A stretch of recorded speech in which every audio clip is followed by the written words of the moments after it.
Bismillah, Alhamdulillah, wassalatu wassalamu ala Rasulillah. Brothers and sisters in Islam, how do we stop overthinking? How do we overcome overthinking? First and foremost, what is overthinking?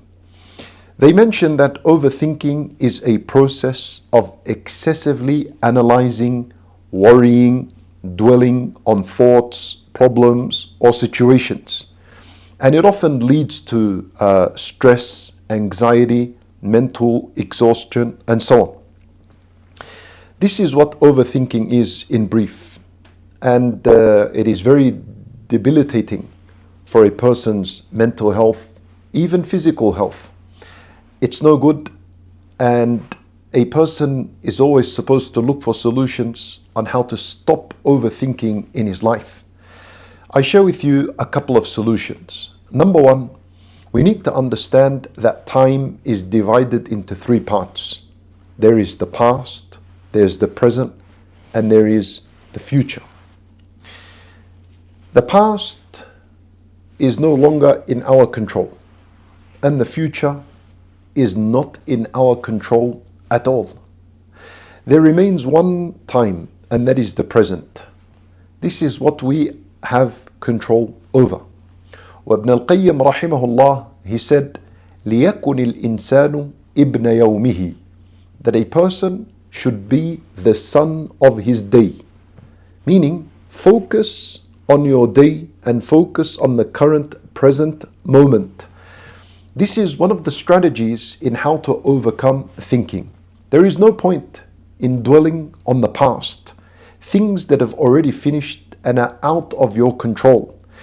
If they are matters related to sin and transgression, you regret that and you seek Allah Azza wa Jal's forgiveness and you move on.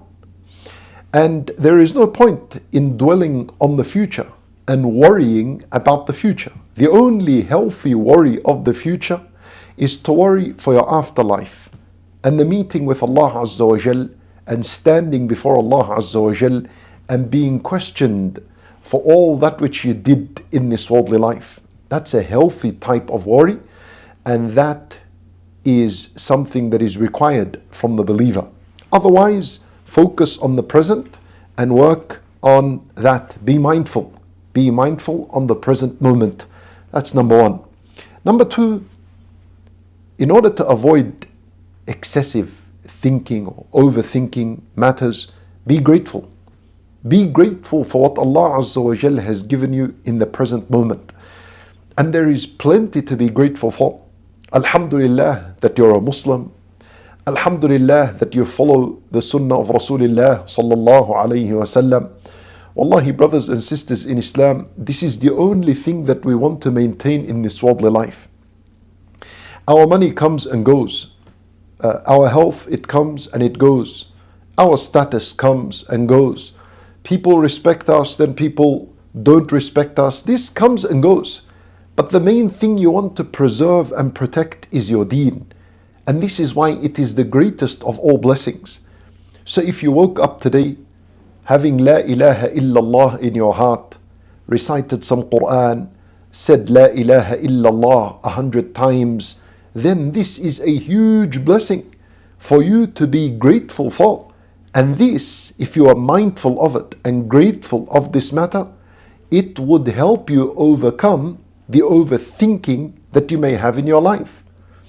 So this is something important for us to reflect over.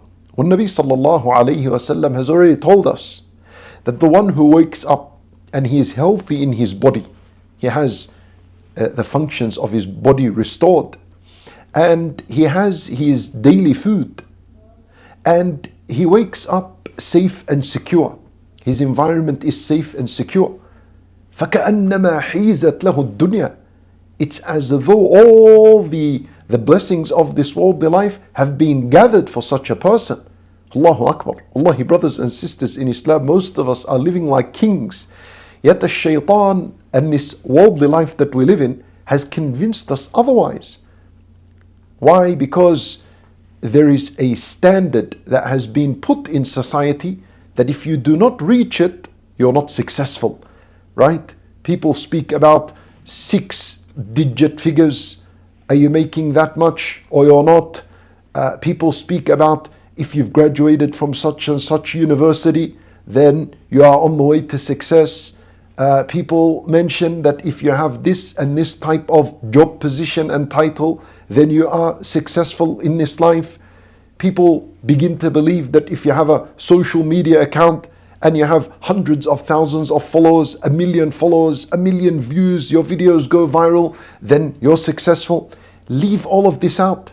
These matters are irrelevant to us. Wallah, Nabi sallallahu alayhi wasallam has told us that if you have your daily food and you've woken up and your environment is safe and secure, and also you are healthy in your body, then you are like a king. You have all the blessings in life. You have all the abilities in life. Now focus on your Islam, focus on your deen, focus on being grateful to Allah Azza wa Jal. And this will help overcome this overthinking that you may be experiencing. And finally, brothers and sisters in Islam, at-tawakkul ala Allah. This is a huge worship that we are supposed to be engaged in. Have tawakkul, have trust in Allah Azza wa Jal. We trust in Allah subhanahu wa ta'ala that He manages our affairs and He takes good care of us subhanahu wa ta'ala. He's Ar-Rabb, our Lord, our Master.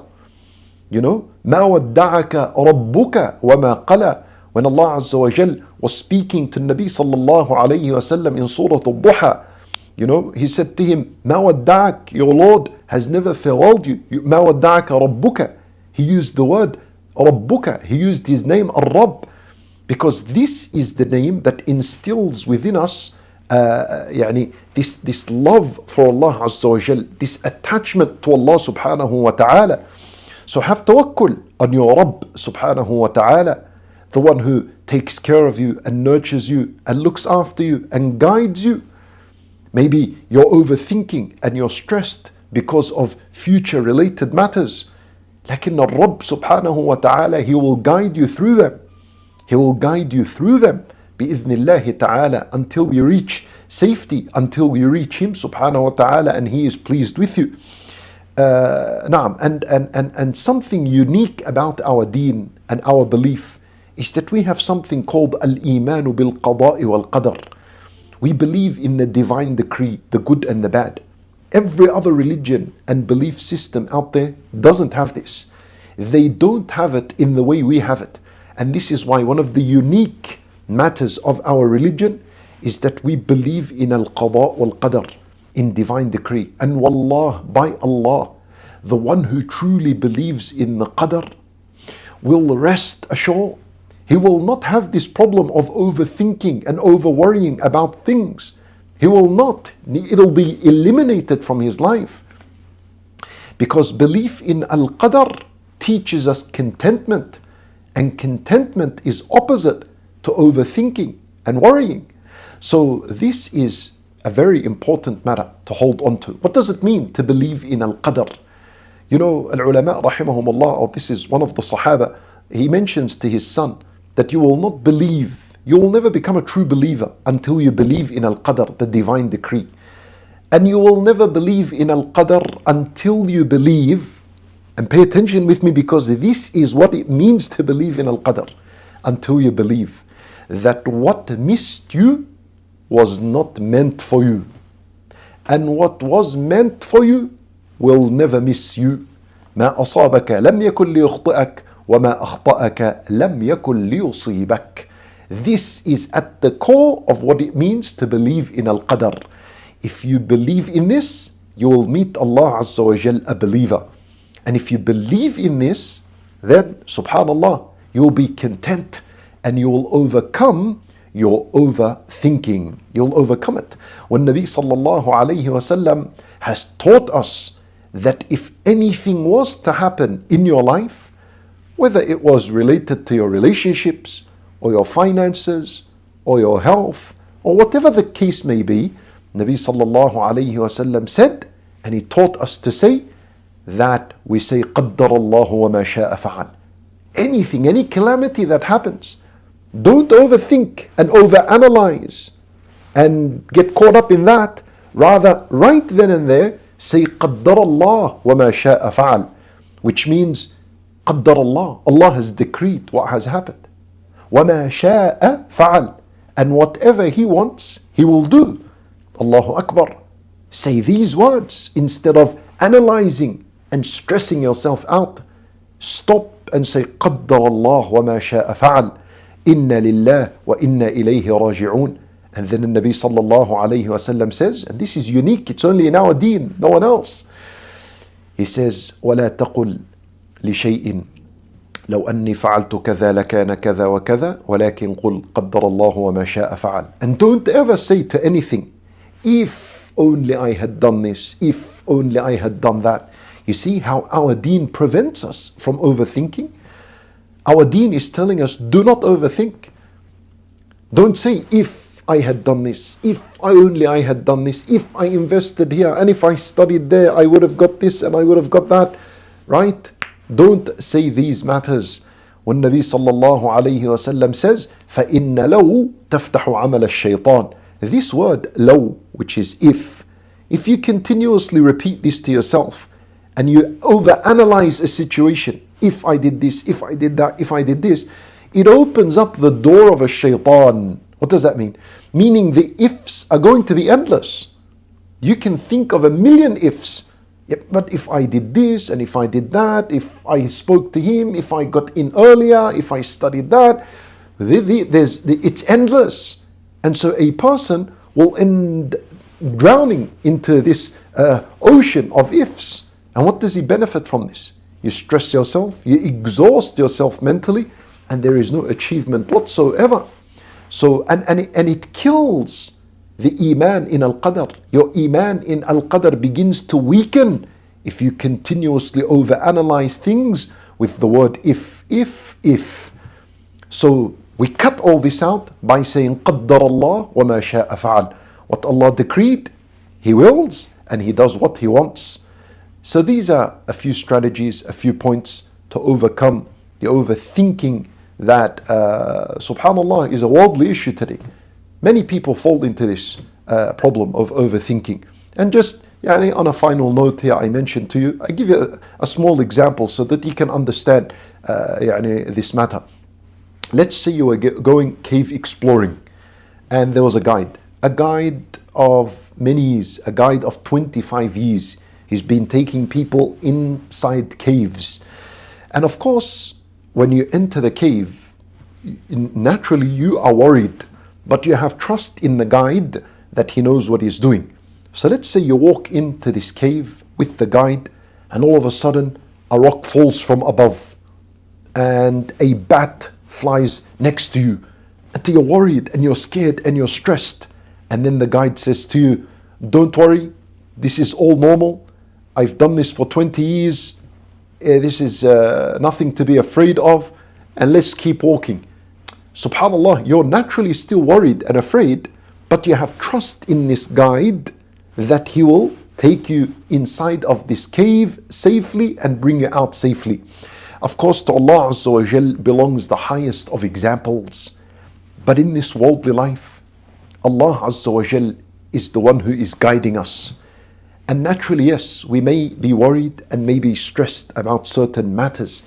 Lakin Allah Azza wa Jal is the one who's guiding us. So if you want to feel safe, if you want to come out of this worldly life safe, then follow the guide Al-Hadi. Follow Allah Azza wa Jal subhanahu wa ta'ala. Follow His commands, His instructions. Otherwise, if you don't, you'll be like a person in a cave who decided not to follow the tour guide. And what would happen to a person in a cave if he decided to turn away from the tour guide? You're all on your own now. How worried, how terrified, how afraid would you be? And if anything happens, who's going to help you then? So to Allah Azza wa Jal belongs the highest of examples in this worldly life. Follow Allah Azza wa Jal, follow Al-Hadi, obey His commands subhanahu wa ta'ala. Anything that troubles you, anything that worries you, raise your hand, ask Him subhanahu wa ta'ala to grant you relief, to grant you mercy, to guide you out of these situations. There's no need to overthink a matter. There is absolutely no need to overthink matters, right? Because we have Allah Azza wa Jal. We have our trust in Allah Azza wa Jal. Instead of spending hours on overthinking, but if I did this, if I did that, and worrying and stressing yourself out, spend those hours and those minutes in a dua. You could have spent it in something much better. Make dua to Allah.